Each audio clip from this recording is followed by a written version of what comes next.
Amén, mis hermanos. Continuamos con la primera carta, con la primera instrucción que dio Saulo a Timoteo. Amén. Capítulo 4. Dice la Escritura, versículo 1, pero el Espíritu dice claramente que en los postreros tiempos algunos apostatarán de la fe, escuchando a espíritus engañadores y a doctrinas de demonios, por la hipocresía de mentirosos que han sido cauterizados en su misma conciencia, que prohíben casarse y mandan abstenerse de alimentos que Dios creó, para que con acción de gracias participen los creyentes, los que han conocido plenamente la verdad. Porque todo lo creado por Elohim es bueno y no rechazable en absoluto cuando se toma con acción de gracias, pues es santificado por medio de la palabra de Elohim y de la oración. Amén. Y claramente hay que entender que lo que estaban hablando aquí el Espíritu es algo que le deja saber a Timoteo de cosas que van a ocurrir en el futuro. Amén. Dice en los tiempos postreros, o sea que hay que tener claramente para entender la palabra de que no era algo que estaba ocurriendo en ese entonces. Amén. O sea, en ese entonces aún no se había levantado esa enseñanza, esa doctrina de prohibirle a la gente casarse o de prohibirse de abstenerse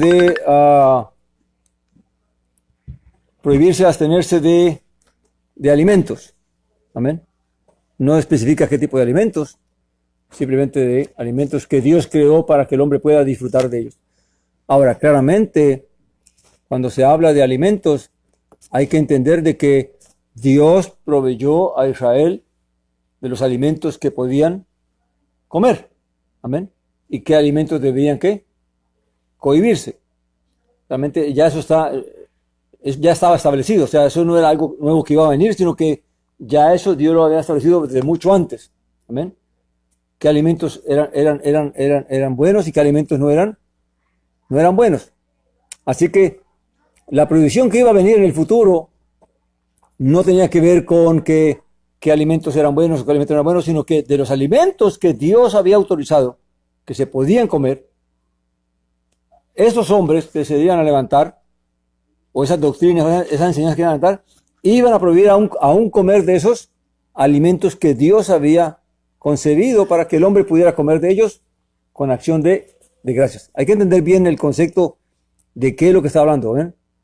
Porque no está hablando de algo que estaba ocurriendo en ese entonces, porque si fuera algo que estaba ocurriendo en ese entonces, quiere decir que desde entonces ya había ese tipo de prohibiciones y claramente se tenía que aclarar cuáles eran esos alimentos y qué tipo de alimentos era y por qué. Amén. Pero lo que el Espíritu está manifestando es una profecía, es profetizando de algo que iba a pasar más adelante. Ahora, muchos intérpretes conciben que esta profecía apunta a lo que sucedió con la Iglesia Católica, con el catolicismo, que tienen esas dos características. Primeramente, fue la Iglesia Católica la que impuso el celibato. Amén. El que prohibió casarse a aquellos que buscaran servir a Dios. Las razones, pues, la Iglesia las conoce, ¿verdad? ¿Cuál fue la intención del corazón de ellos para prohibir eso? Amén. Pero claramente contradice a lo que... Ahora, Saulo habla en la primera carta a los Corintios, él habla allí del matrimonio. Y él recomienda a los que están solteros que se queden solteros. Amén. Si es que tienen el don de continencia. O sea que se podía dar el celibato voluntariamente. Amén. No era que se imponía a los jóvenes que se quedaran solteros, sino que aquel que sintiera que tuviera el don de continencia, entonces, y quería servir al Señor, para que no tuviera tropiezo y pudiera dedicarse realmente a servir al Señor. La Iglesia Católica no lo puso como como voluntad, sino que se impuso como un requisito para poder ser un sacerdote o algo así. Amén. Por eso es que tristemente eso trajo las consecuencias que ha traído. Amén. Sacerdotes y papas que violaron el voto, tuvieron mujeres, se acostaron con mujeres, tuvieron hijos, porque si uno lee la historia católica, aún la historia de los papas, usted ve que va a ver que hubieron papas que tuvieron sus concubinas y tuvieron sus hijos. Amén. Igual sacerdotes, hasta chistes se hacen de esas cosas, ¿verdad? Sacerdotes que también tuvieron sus hijos, se acostaron con mujeres y tuvieron sus hijos. Amén. Ahora, ¿por qué? Porque no tenían el don de continencia. Amén. Por lo tanto, no debieron hacer un voto de castidad o un voto de celibato si sabían que no tenían, o haber renunciado antes que llegar a violentar un voto que hicieron delante de Dios. Entonces, por otro lado tenemos que claramente en el cristianismo no se le exige a nadie que tenga que ser célibe para poder servir a Dios. Amén. Ahora, si la persona quiere voluntariamente quedarse célibe, quedarse soltero o soltera para servir a Dios, pues eso es un voto que cada quien hace conforme al llamado que Dios le da. Amén. Y hay personas que hacen ese voto. Amén. Ahora, no quiere decir que dentro del catolicismo no hubo sacerdotes o monjas que hicieron el voto voluntariamente, que realmente tuvieron el llamado y lo hicieron. Amén. Pues también todo hay que decirlo. Amén. Pero el punto era que no debió ser obligatorio, sino que debió ser algo que debía ser voluntario, que cada quien en su corazón lo hiciera porque realmente sentía hacerlo. Amén. Por otra parte, dicen los que interpretan mirando la enseñanza de la Iglesia Católica, que la Iglesia Católica prohíbe comer ciertos alimentos en ciertos tiempos. Y no estamos hablando de alimentos prohibidos por Dios, sino de alimentos que son concedidos por Dios, como era el comer carne. Amén. Entonces la Iglesia Católica estableció en su ritual de que ciertos días, ciertas fechas, los creyentes no deben comer, abstenerse de ese tipo de alimentos. Amén. Alimentos que se pueden comer, como carne de res o cualquier carne roja que se pueda comer, ellos lo ponen como prohibido. Amén. Dentro de su tradición. Entonces claramente, tomando la profecía, la revelación del Espíritu, que era algo postrero, pues realmente vino, esa enseñanza del catolicismo fue ya en tiempos después, que ya los discípulos no estaban, amén. Pero es algo que hay que entender de que no tenía que ver nada con alguna discusión que hubiera en el tiempo en que Saulo y Timoteo estaban llevando el Evangelio. Así que, si una persona toma esto para decir que esto era porque venían el cristianismo se defiende de no observar los alimentos prohibidos o no prohibidos o permitidos, en el hecho de que claramente toma este versículo que voy a leer ahorita. Dice: porque todo lo creado por Elohim es bueno y no rechazable en absoluto cuando se toma con acción de gracias, pues es santificado por medio de la palabra de Dios o de Elohim y de la oración. Ahora, ¿qué está haciendo Saulo aquí? Está hablando de los alimentos que son permitidos y que se deben tomar con acción de gracias. Amén. Y que por medio de la oración son santificados. Amén. Ahora, claramente, recordemos que esto no lo dijo Saulo porque en ese tiempo hubiera algún problema. Y nos está hablando de algo que iba a suceder tiempos después, en los tiempos postreros. Amén. Así que no había en aquel tiempo este problema de que esa distinción de que tú no puedes comer aquello, no puedes comer aquello, sino que la gente entendía, el creyente entendía qué se podía comer y qué no se podía comer. Había ciertos problemas en cuanto a que si ciertos alimentos que se podían comer, estaba el problema de que si fueron sacrificados a los ídolos o no, pero ya eso era otra situación. Amén. Ahora, el cristianismo hoy en día toma esto para decir de que entonces eso es lo que está ocurriendo hoy en día, que quieren imponerle a la gente, ahora que se levantó el mesianismo, para traer nuevamente lo que es la ley y la ley de los alimentos prohibidos y permitidos. Entonces el cristianismo se defiende diciendo, de eso está hablando el Espíritu. Amén. De que iban a venir a prohibir de comer cosas. Claramente no es eso lo que el Espíritu está manifestando, amén. Está manifestando es de aquello que siendo permitido por Dios, siendo creado por Dios para que se pueda comer de ellos con acción de gracias, entonces los hombres prohibieran de ello, amén. Realmente no había ese problema antiguamente de que entre los hermanos, de que hubiera alguien que quisiera prohibir comer algo. Amén. Está hablando de un futuro. Amén. Para poder interpretar correctamente lo que la Escritura dice, hay que tener en cuenta lo que el Espíritu está diciendo. Amén. Luego dice, claramente sabemos que el mandamiento que fue dado a los gentiles de parte de los judíos que llevaron el mensaje, como Saulo, como Pedro, fue de que había alimentos prohibidos, como no comer carne, no comer ahogado, no comer sacrificado a los ídolos, amén. Y aparte, pues los otros alimentos que eran también prohibidos, amén. Que eso, pues tristemente, se perdió cuando no se siguió la enseñanza correcta, amén. Dice el versículo 6, indicando estas cosas a los hermanos, serás buen ministro de Jesús el Mesías, nutrido con las palabras de fe y de la buena doctrina que has seguido de cerca. O sea que si Timoteo enseñaba esto y aún aclaraba esto de que en el futuro iba a haber este tipo de situaciones, pues claramente estaba haciendo lo que era debido, lo que era correcto. Amén. Pero evita, dice el versículo 7, las fábulas profanas y propias de viejas, ejercítate en la piedad. Amén. Claramente volvemos a lo que hablamos ahora. El problema con las fábulas era que estaban siendo un medio, un instrumento por el cual muchas personas estaban queriendo traer una doctrina diferente y para eso pues se apoyaban en una fábula. Hoy en día sabemos, y hay que decirlo, de que muchas de las creencias que hay en diferentes religiones están basadas en fábulas. Amén. Tanto en el judaísmo como en el catolicismo. Mucho más en religiones como el hinduismo y el budismo. Pues todas son cosas que tienen diferentes fundamentos. Amén.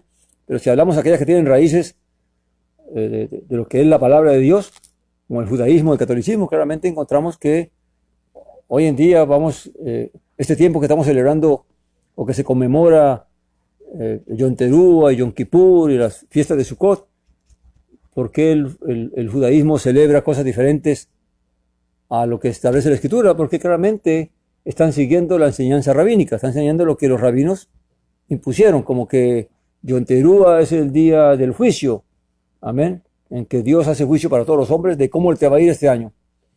¿Quiénes van a ser inscritos en el libro de la vida este año? ¿Y quiénes no? Y entonces, ¿cómo procura la gente ser inscrita en este día? ¿Cómo tiene la gente la certeza, la seguridad de que ahora yo pueda ser inscrito este año en el libro de la vida? Pues tengo 10 días hasta Yom Kippur, que es el día que se cierra ya el juicio, para hacer buenas obras y entonces yo pueda ser inscrito y ganarme un buen año. Y cualquier decreto que Dios haya hecho contra mí, decretado contra mí, un juicio contra mí este año, pues que sea borrado en Yom Kippur. ¿Pero de dónde viene eso? ¿Dónde encontramos eso? ¿En la Escritura? No.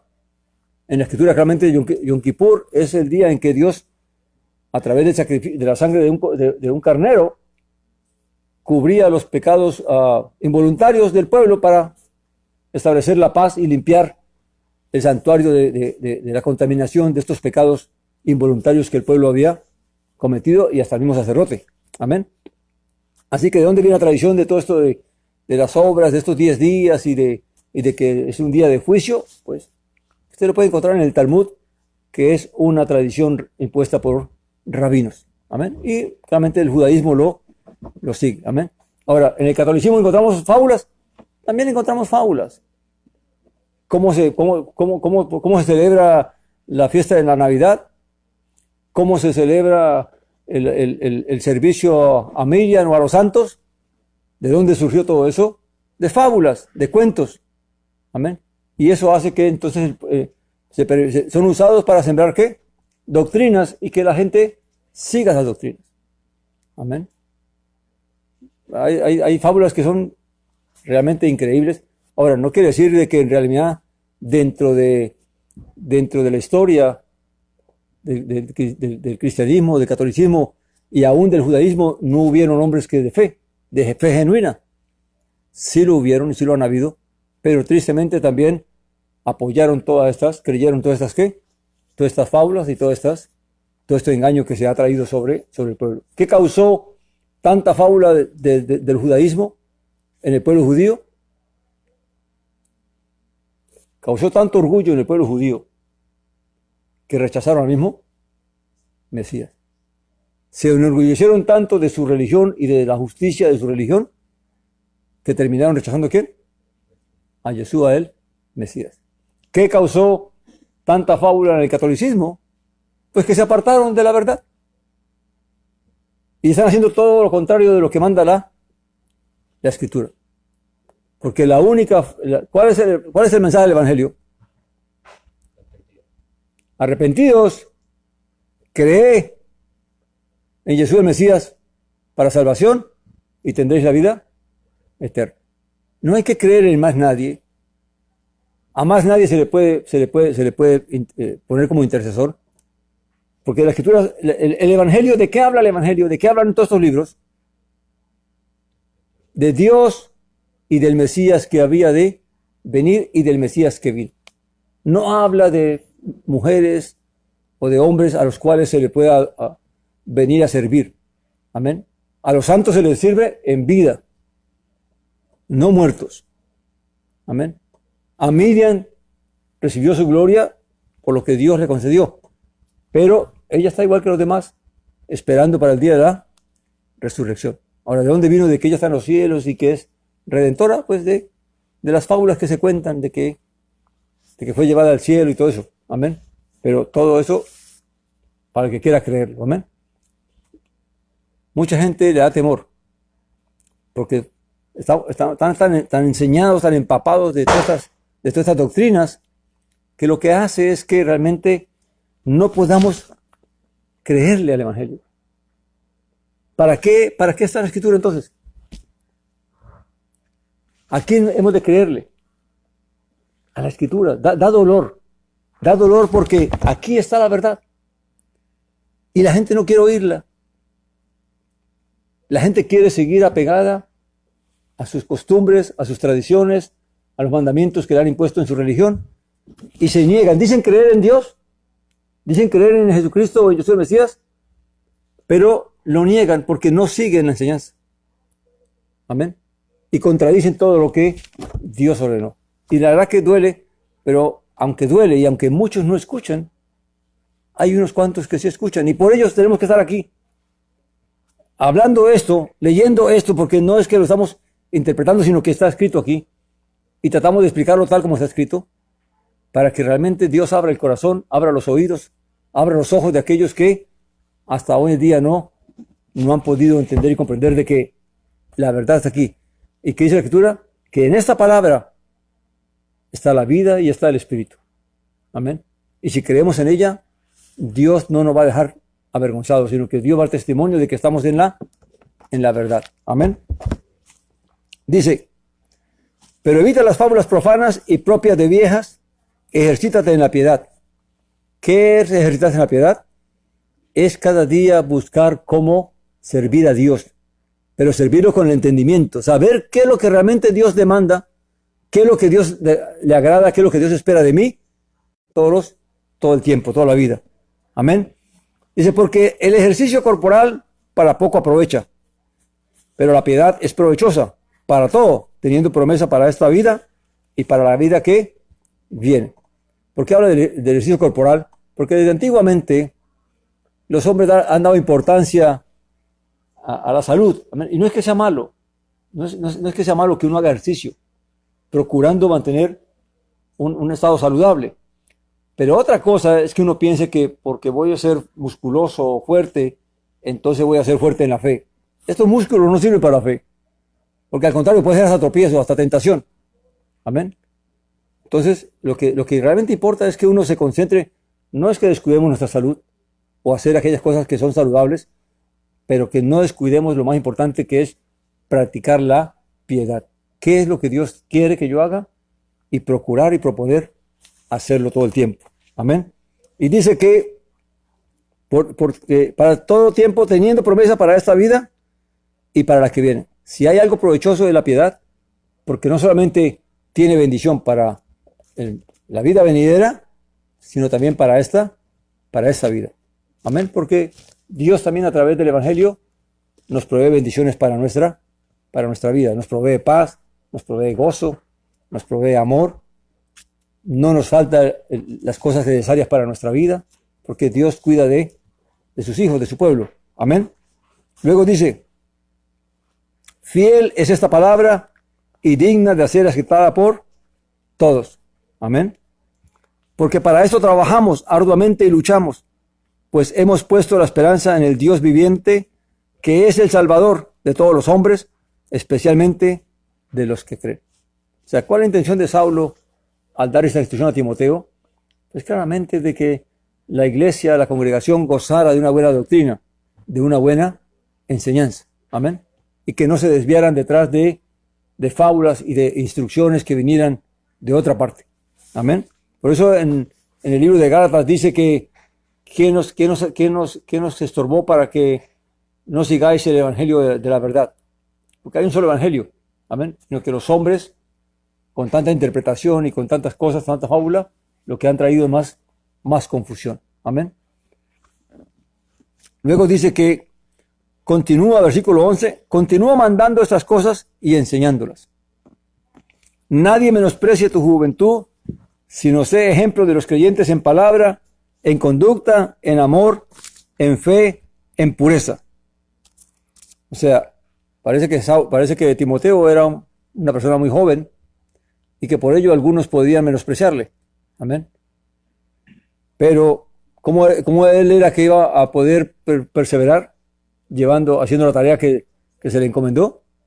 Pues haciendo estas cosas, ¿verdad? Dice, sé ejemplo de los creyentes en palabra, o sea, no ser de doble palabra, sino que hablar conforme a la enseñanza que se ha recibido, ¿verdad? Segundo es que, dice, en amor, claramente, prodigando el amor en cuanto a llevando la verdad, llevando el evangelio y buscando lo mejor para el prójimo, ¿amén? Para los creyentes. Dice, en fe, la palabra fe hay que verla en el sentido de fidelidad. ¿Qué es fe? Bueno, pues la fe es creer. La fe se traduce simplemente como creer, ¿verdad? Pero por eso en una carta preguntan, ¿crees en Dios? También los demonios y tiemblan. Pero en realidad el creer, la fe, la pistis o la emunat no es nada si realmente no hay fidelidad. ¿Por qué la fidelidad tiene que ver con la fe?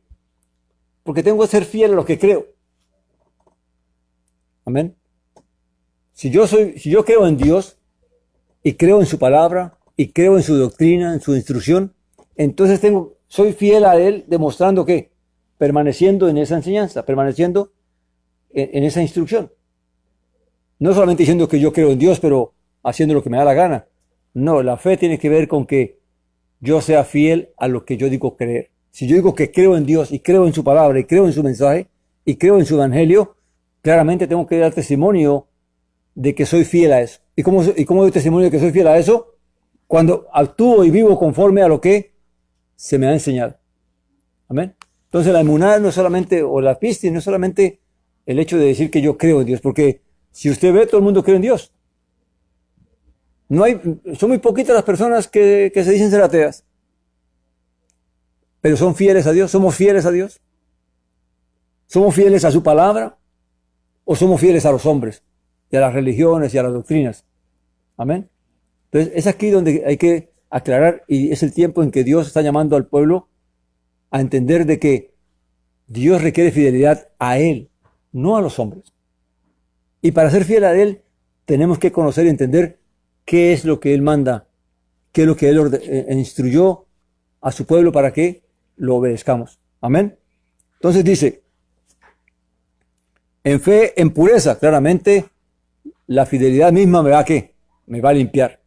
Porque en la medida que yo hago lo que a Dios le agrada, pues voy a dejar de hacer aquello que es impuro, aquello que a Dios no le agrada. Porque ¿qué es lo puro y qué es lo impuro? Pues lo puro es lo que Dios dice que debo ser Y lo impuro es todo aquello que está fuera de eso. Si no caminas como Dios estableció, pues lo más seguro que puedes caminar en impureza. Porque la pureza está aún en el corazón. Yo no puedo ser puro de corazón si no soy fiel a Dios.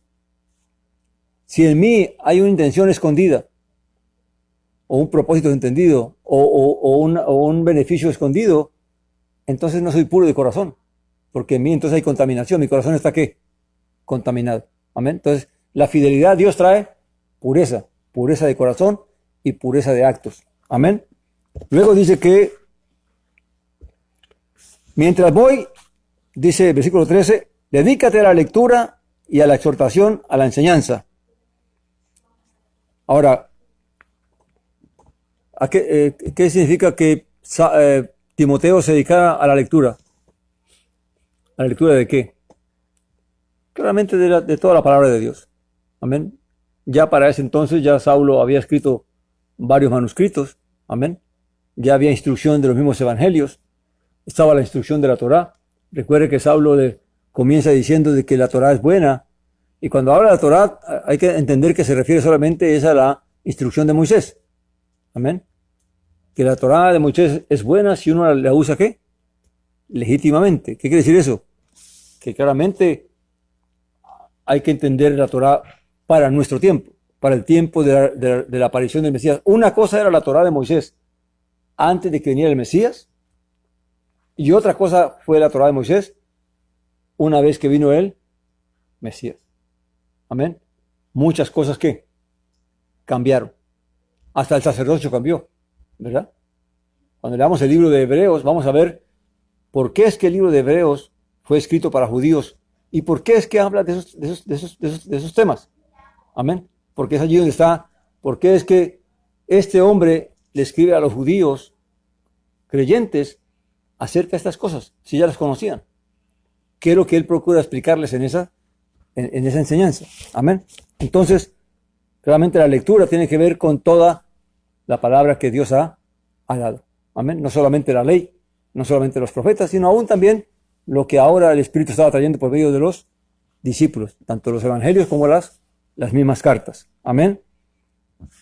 Dice, a la lectura, a la exhortación, o sea, a animar, a dar fuerza al creyente, amén, y a la enseñanza, a poder ejercitar una buena doctrina, un buen entendimiento de qué es lo que Dios quiere que se haga. Amén.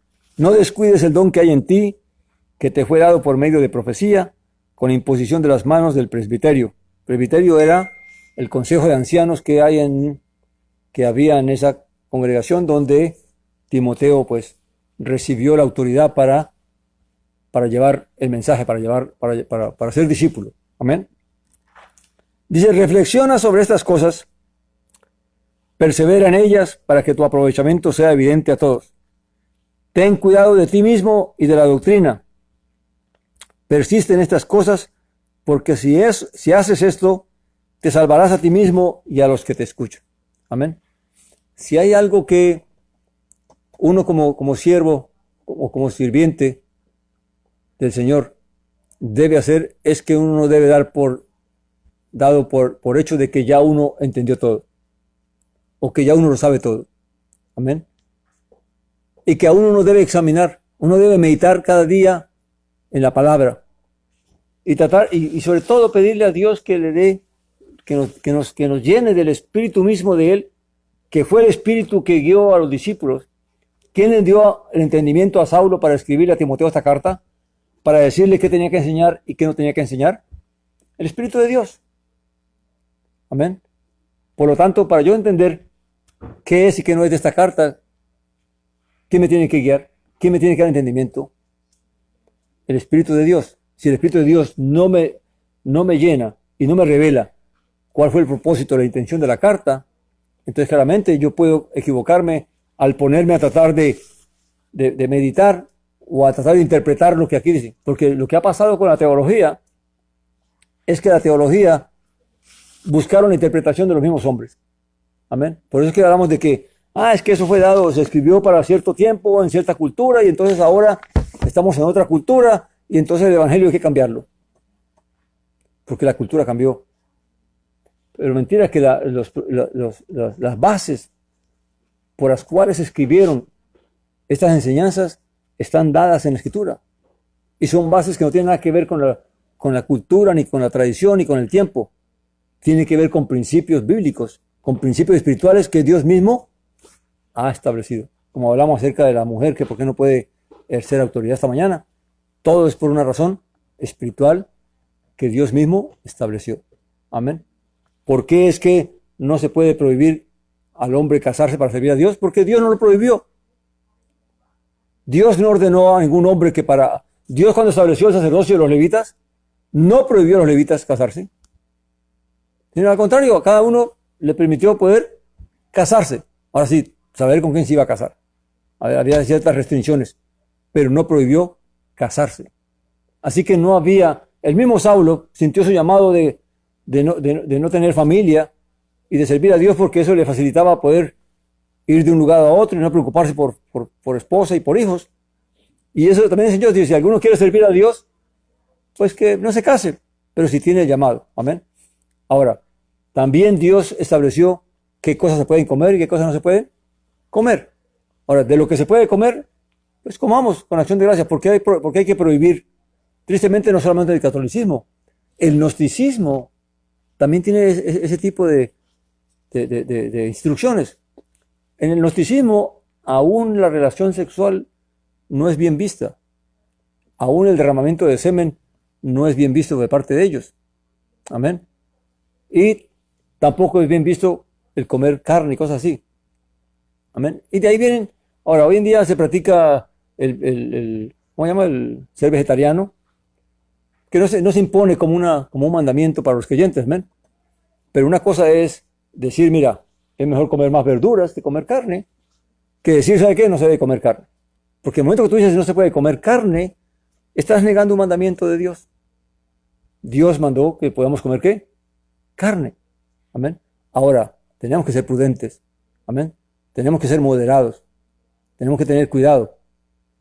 Claramente, hay que saber que hay cosas que pueden ser perjudiciales, pero no por eso hay que ir en contra del mandamiento de lo que Dios estableció. Amén. Es bueno cultivar ciertas formas de salud, pero sin ir a imponerlos como un mandamiento. Amén. ¿Podemos comer carne? Sí. Ahora, si te hace daño, no comas carne. Si crees que la carne te hace daño a ti, no comas carne. Pero no por eso los demás tienen que dejar de comer carne. Amén. ¿Que no te gustan los vegetales? Pues no comas vegetales. Pero no por eso vas a impedir que otro coma vegetales. Amén. Entonces, claramente, todas estas cosas hay que estudiarlas es para entender de que son los hombres los que empiezan con sus razonamientos y sus fábulas y sus ideas a querer cambiar las cosas. Amén. Y por eso hay tantas religiones y tantos movimientos espirituales diferentes. Amén. Porque cada quien interpretó como creyó lo que se debía hacer y lo que no se debía hacer. Amén. Pero para aquel que es piadoso, para aquel que quiere honrar a Dios y servir a Dios y tener la paz, porque esto lo que nos da es que la paz, la certeza de lo que estamos haciendo es lo que Dios mandó, que no estamos guiados por lo que los hombres dicen.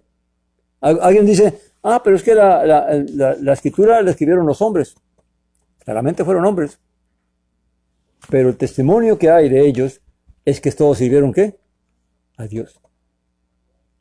Nadie puede mostrar a uno de estos hombres como que tuvo un espíritu diferente al que Dios demostró. Amén. Porque sus vidas mismas quedaron escritas aquí de cómo vivieron, cómo sufrieron por la verdad, cómo sufrieron por obedecer a Dios y por hacer la voluntad de Dios. Amén. Porque aún los profetas, todos ellos pagaron un precio muy alto por ser siervos de Dios. Amén. Entonces claramente tenemos la certeza de que todo esto que está escrito, como dice la Escritura, es inspiración de Dios y es revelación para nosotros. Y si quieres tener paz de que vas a alcanzar la promesa de Dios de la vida eterna, es mejor que entiendas que tienes que creerle a Dios y no a los hombres. Porque al fin y al cabo los hombres no te van a dar nada. El que te va a dar la vida, el que te va a resucitar de los muertos, es Dios.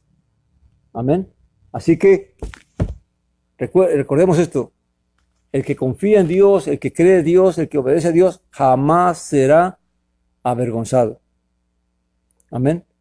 Pero aquel que confía en los hombres y pone su confianza en los hombres y en las religiones y en las tradiciones de los hombres, mañana será avergonzado porque se fue por el camino que no debía. Amén. Así que, aun cuando nos escuchen o no nos escuchen, seguiremos trayendo ¿qué? El mensaje de la palabra. El que quiera creer, que crea, y el que no, bien pueda, es libre de tomar su propia decisión. Pero la paz que da la verdad no la da más nada, mi hermano. Amén. Entonces, damos gracias a Dios. Vamos a parar allí, mis hermanos.